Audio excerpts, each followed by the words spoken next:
Talk about cutting through, interrupting the Channel 1 flagship news last night with a homemade placard.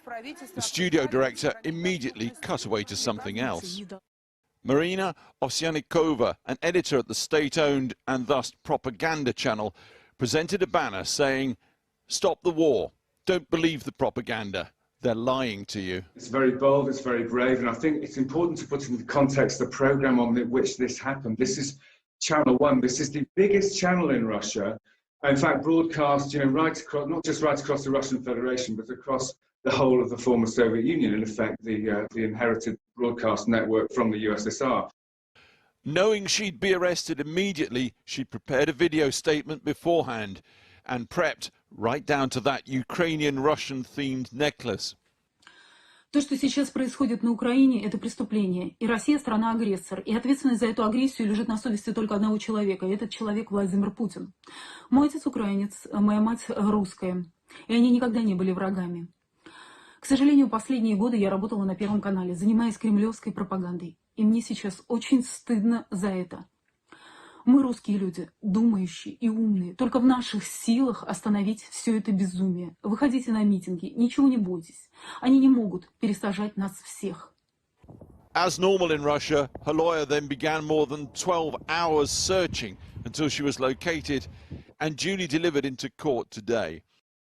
Under a deliberately vague law passed 11 days ago, you now face up to 15 years in prison in Russia for calling the war the war. Indeed, you can be arrested for just holding up a blank sheet of paper. Tellingly, the Kremlin today dismissed her protest as mere hooliganism. She was charged for a lesser offence and given a small fine. She said she'd been denied a lawyer in police custody and will say more tomorrow. Perhaps the Kremlin doesn't want a martyr, but she could be arrested for other offences down the line. I made this decision by myself because I don't like Russia started this invasion, and it was really terrible. And those anti-war protests continue. As of this morning, almost 15,000 Russians have been arrested across more than 100 towns and cities. Meanwhile, it's emerged the NTV news presenter Lilia Gildyeva has fled the country and resigned. And then there's Alexei Navalny, the long-term human thorn in Vladimir Putin's side. By coincidence, in court again today. The state prosecutor demanding he serve 13 years for fraud charges. In a video release, Navalny campaigners said the judge made a series of traced calls to a Putin official, repeatedly holding up the process.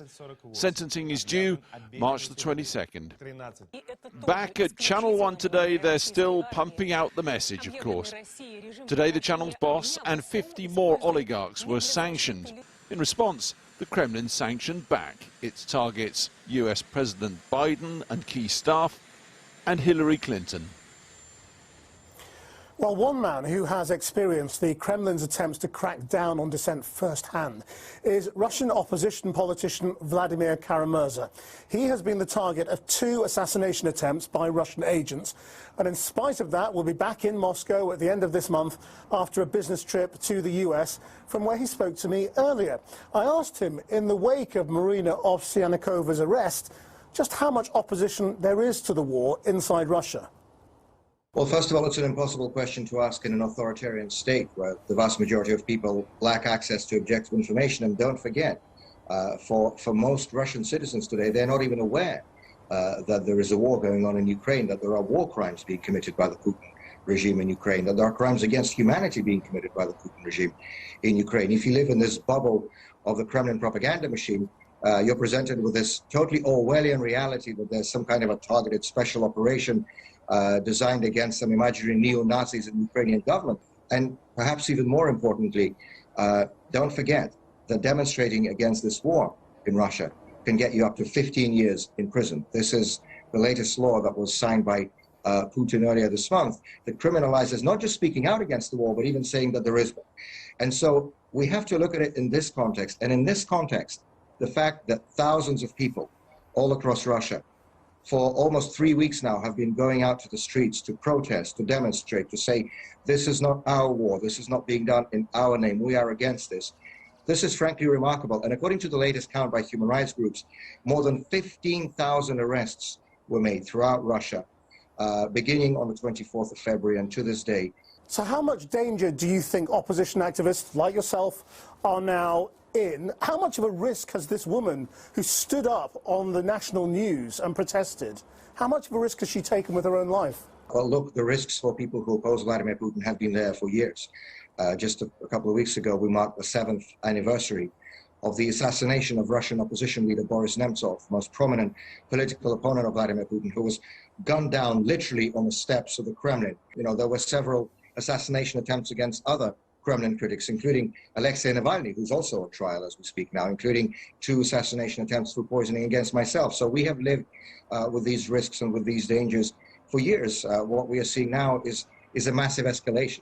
You mentioned so many attempts on the lives of dissidents, including on your own life, at least twice. Do you feel the personal threat has risen against you? Well, they've tried to kill me twice. I don't know what can be higher than that. We now know, thanks to the brilliant investigative journalism by the Bellingcat Media Group that published their investigation last year, we know the names of the officers of the Russian FSB, the Federal Security Service, who have tried to poison me, who have tried to poison Alexei Navalny. We know the rank, we know the names, we've seen the photographs. There is a death squad that operates and has been operating for years inside Russia's security services that targets Vladimir Putin's political opponent.